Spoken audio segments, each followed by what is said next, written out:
Saludos, Dios te bendiga. En el video de hoy, sobre nuestra serie sobre pecados respetables, vamos a estar refiriéndonos a los pecados de la lengua. Y cuando hablamos se nos vienen a la mente, yo sé que hay muchos relacionados con cosas que decimos o incluso la forma en la que solemos pensar. Pues la fuente de la lengua se encuentra aquí, en nuestra mente. Sé que hemos estado hablando en devocionales pasados de pecados muy relacionados a esto. Como por ejemplo en el devocional pasado, que si no lo has visto te animo a verlo, hablamos sobre la envidia y los celos. Pues ahora es el momento de pasar a un enfoque más cercano y tratarlo de un aspecto más firme. ¿De qué pecados crees que vamos a estar hablando hoy? Pues seguro que te saldrán o te vienen a la mente, por ejemplo, la calumnia, el descrédito, el chisme, las críticas, las palabras ásperas, los insultos, etcétera, etcétera. Pero sobre todo yo sé que a la mayoría el primer pecado que se nos viene a la mente es el del chisme. ¿Y por qué será? ¿No? En esta categoría de pecados hablamos de todo lo que sale de nuestra boca que logra herir a otra persona, ya sea que estemos hablando con ella o sobre ella, ya sea verdad o no, pues influye mucho la forma y el enfoque también de hacerlo. ¿Sabes que el libro de Proverbios en la Biblia establece 70 advertencias sobre los pecados de la lengua? Por ejemplo, tenemos Proverbios 13:3. El que guarda su boca guarda su alma, mas el que mucho abre sus labios tendrá calamidad. Otra advertencia lo vemos en Proverbios 10:19. En las muchas palabras no falta pecado, mas el que se refrena sus labios es prudente. Y podríamos continuar con otros muchos versículos, pero en esencia lo que quiero que veas hoy es que hay una advertencia siempre y muy importante y obviamente central a poder controlar lo que sale de aquí de nuestra boca. Pues si le damos rienda suelta a todo lo que nos viene a la mente, tendremos la posibilidad de herir o maldecir, en vez de bendecir, y obviamente lo que estamos haciendo es pecar. Pero no solo en el Antiguo Testamento están estas advertencias, sino que incluso Jesús, por ejemplo en Mateo 12:36, dijo lo siguiente. Y yo les digo que en el día del juicio todos tendrán que dar cuenta de cualquier palabra inútil que hayan pronunciado. Pero no queda ahí la cosa. En el capítulo 3 del libro de Santiago hay un apartado importante dedicado a este músculo tan pequeño, pero con tanto poder, sobre todo un poder destructor que puede contaminar o envenenar a todo el cuerpo y mucho más, viendo el poder que el enemigo quiere tener para contaminar y destruir la obra del Espíritu Santo en el cuerpo de Cristo, que en esencia es la Iglesia. Un versículo clave para ver la importancia de todo este pecado es Efesios 4:29. Dice: ninguna palabra corrompida salga de aquí de vuestra boca, sino la que sea buena para la edificación, a fin de dar gracia a los oyentes. Si vemos este versículo, y aunque claro y firme, lo vemos en el contexto donde Pablo lo pronuncia, vemos que habla de la necesidad de despojarnos, de vestirnos, que había introducido apenas 7 versículos antes. ¿Despojarnos de qué? Del viejo hombre, de sus características pecaminosas y vestirnos de las virtudes de la gracia que corresponden a nuestra nueva persona en Cristo. Volviendo al versículo 29 que hemos estado hablando, analizamos que no debe salir de nuestra boca ninguna palabra corrompida. ¿Qué crees se está refiriendo Pablo con este término corrompido? Pues podemos ver que no solo trata de insultos u obscenidades, incluye también toda calumnia, chisme, descrédito, envidia, enfado, ira, etcétera, etcétera. Nota que Pablo dice que ninguna. Si esto lo pusiéramos en práctica, ¿cómo sería la iglesia y nuestras relaciones entre todos nuestros hermanos o nuestros familiares? No, solemos hacer lo contrario, desgraciadamente. A la mínima nos dejamos llevar por este pequeñito músculo miembro y prendemos la chispa del fuego que produce un incendio terrible que destruye todo un bosque, como así nos dice Santiago 3:5. Aunque estoy hablando en forma metafórica, sé que ustedes me están comprendiendo muy bien. Vamos a ver algunos de estos pecados. El primero y más conocido, desgraciadamente, y el más común, el chisme. Este sería como diseminar una información, ya sea verdadera o falsa, sobre una persona y esa información le es desfavorable y le pone también una posición de señalamiento, causando un descrédito sobre su carácter moral y o posición social. Generalmente lo se hace para empeorar la situación, en la mayoría de las ocasiones, y viene originada por un rumor. Al practicar este pecado, lo que hago es ser parte del viento de expansión del rumor y soy instrumento para el que el pecado se vaya haciendo cada vez y más dañino. Quiero que esto lo veamos también en nuestra posición como cuerpo de Cristo, como iglesia. Y como ese descreto puede causar rupturas, enemistades, desuniones y conflictos innecesarios. Pero si queremos ver el origen más profundo de este pecado, el chisme nace en un ego pecaminoso. Aquí. Pues al darle alas al rumor, nace en nosotros una sensación de considerarnos pues mejores o más justos que la otra persona y con ello mostramos su falta de santidad o su bajo estándar moral. Por supuesto que existe el chisme santo. ¿A qué me refiero con el chisme santo? Pues a aquellas situaciones donde te cuentan algo sobre una persona y te dicen que es para que ores por ella. Eso es chisme. El chisme santo es pecado, déjame aclararlo. Si conoces una situación pecaminosa, ora por la persona y cállate. Si esa persona te ha hecho algo o crees que te ha fallado, ¿qué es lo que se debería hacer? ¿Qué crees que la palabra de Dios dice cómo debemos de actuar? Pues para nada la Biblia dice que le hablemos a otro, que difundamos el pecado para que los demás se pongan de nuestro lado. Es decir, que tomen partido por nosotros y por lo tanto desechen a la otra persona. Eso no lo dice la palabra de Dios, todo lo contrario. Jesús le dijo en el Sermón del Monte, Mateo 5, 22, 24. Pero yo les digo que todo aquel que está enojado con su hermano será culpable ante la corte. Y cualquiera que diga insensato a su hermano será culpable ante la Corte Suprema.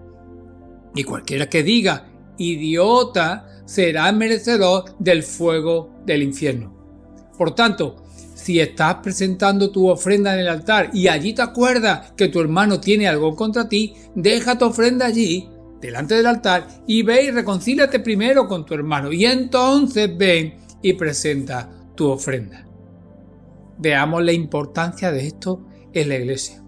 Le decimos a alguien que Dios te bendiga y por otro lado estamos enfadados, enredados en algún tipo de chisme o en sus consecuencias. ¿Creemos que nuestra ofrenda a Dios será aceptada? ¿Dios está contento con nosotros? Pues la respuesta es un no rotundo. Seamos sensibles a esta advertencia. Tenemos el poder de destruir a la iglesia desde dentro. Nos fijamos muchas veces en la decadencia moral de la sociedad y también de la influencia de las creencias erróneas de amigos, familiares. Y a su vez los invitamos a que vengan con nosotros a la iglesia y resulta que entre los miembros de la iglesia existen estas divisiones que causan el descrédito ante los inconversos y damos pie a ser instrumentos de división más que de comunión. Y por lo tanto no somos ejemplos del carácter que tiene Cristo. Ya ni hablo de dónde queda el amor. Vemos la acción del enemigo desde fuera y muchas veces somos impasibles ante la acción que se desarrolla dentro de la iglesia. Todo esto quiero que me lo tomen como una advertencia en amor y en cariño. Los problemas en la iglesia siempre han estado y por eso si leemos la primera carta a los Corintios, especialmente el capítulo 3, veremos cómo la acción del enemigo siempre busca la desunión y el descreto para romper los vínculos del amor del Señor, los vínculos que Él se han creado en su amor. Otro pecado muy relacionado con el chisme es la calumnia. Sería declarar algo falso o malinterpretar algo acerca de una persona con el propósito de dañar su reputación. Esto lo vemos muy claramente en el ambiente político, sobre todo cuando estamos en periodo electoral. ¿Pero los cristianos calumniamos? Pues claro que sí. Cuando le atribuimos intenciones o malas intenciones a una persona o intenciones inmorales a ciertos comportamientos o actitudes que vemos en un hermano. Cuando decimos, este hermano o esta hermana no desea servir o no quiere comprometerse, pues seguro que está pecando o algo similar. Cuando malinterpretamos lo que alguien dijo o también o quiso decir. Cuando exageramos el pecado de otra persona y hacemos que se vea más pecadora de lo que verdaderamente es o consideramos ese pecado como que no tiene perdón. Ahí el enemigo siembra en nosotros la posibilidad de que encontremos una ventaja. Y esto se usa en los negocios, en la política pero no se debe usar en la iglesia. En cierta forma es un proclamar la victoria de la mentira. Hay engaño y todo tiene consecuencias. El tercero de los pecados sería la crítica. Con ello me refiero a comentarios negativos acerca de una persona. Y que en la mayoría de las ocasiones pues pueden ser ciertos, pero no es necesario que sean mencionados. Aquí pecamos por la manera de cómo hablamos y la intención que trae nuestras palabras. Por supuesto que también hay un pecado en hablar en formas ásperas, decir malas palabras, insultar, etc. Jesús, con todos estos pecados, nos muestra que debemos analizarnos a nosotros mismos, pues seguramente habrá ira o impaciencia oculta. En Mateo 12:34 nuestro Señor dijo: porque de la abundancia del corazón habla la boca. Nuestro problema no es la boca, sino nuestro corazón. El problema es nuestro corazón pecaminoso, para aclararlo. La lengua solo es el instrumento para darle rienda suelta a estas intenciones. Solo debemos mordernos la lengua. No solo eso, sino ir más allá, apartarnos de todo pensamiento pecaminoso y mucho menos ser instrumento para la difusión dentro del cuerpo de Cristo. Vuelvo a recordar el importante versículo que nos da la clave para atajar estos pecados. Efesios 4:29. Ninguna palabra corrompida salga de vuestra boca, sino la buena para la necesaria edificación, a fin de dar gracia a los oyentes. Pablo nos marca en otro lugar el camino firme para practicar esto. Dice: por lo demás, hermanos, todo lo que es verdadero, todo lo honesto, todo lo justo, todo lo puro, todo lo amable, todo lo que es de buen nombre, si hay virtud alguna, si algo digno de alabanza, en esto pensad. Filipenses 4:8. Me gustaría recomendarles unas preguntas cuando te golpee un pensamiento de este tipo. Cuando tu boca te impulse a hablar y comentar algo. O especialmente cuando alguien te traiga un comentario jugoso sobre otra persona. La primera: ¿lo que voy a decir va a edificar o destruir a la persona de quien voy a hablar? La segunda: ¿será verdad lo que voy a decir o estoy haciendo caso a un rumor? Y la tercera: ¿es amable lo que voy a decir? La cuarta: ¿es necesario que lo diga? Si deseamos ser los discípulos de Cristo que queremos ser, si anhelamos esa bendición de Dios y ser usados por Él para su gloria, debemos aplicar Efesios 4:29 en toda nuestra vida. Santiago 3, cuyo capítulo también les recomiendo leer a todos, dice los versículos del 8 al 10. Pero ningún hombre puede domar la lengua, que es un mal que no puede ser refrenado, llena de veneno mortal. Con ella bendecimos a Dios y al Padre, y con ella maldecimos a los hombres, que están hechos a semejanza de Dios. De una misma boca proceden bendición y maldición. Hermanos míos, esto no debe ser así. Si he pecado contra mi hermano o mi hermana, voy a establecer un compromiso de humildad, amor y sometimiento a Dios. Voy a ir a hablar con él o con ella y le voy a pedir perdón.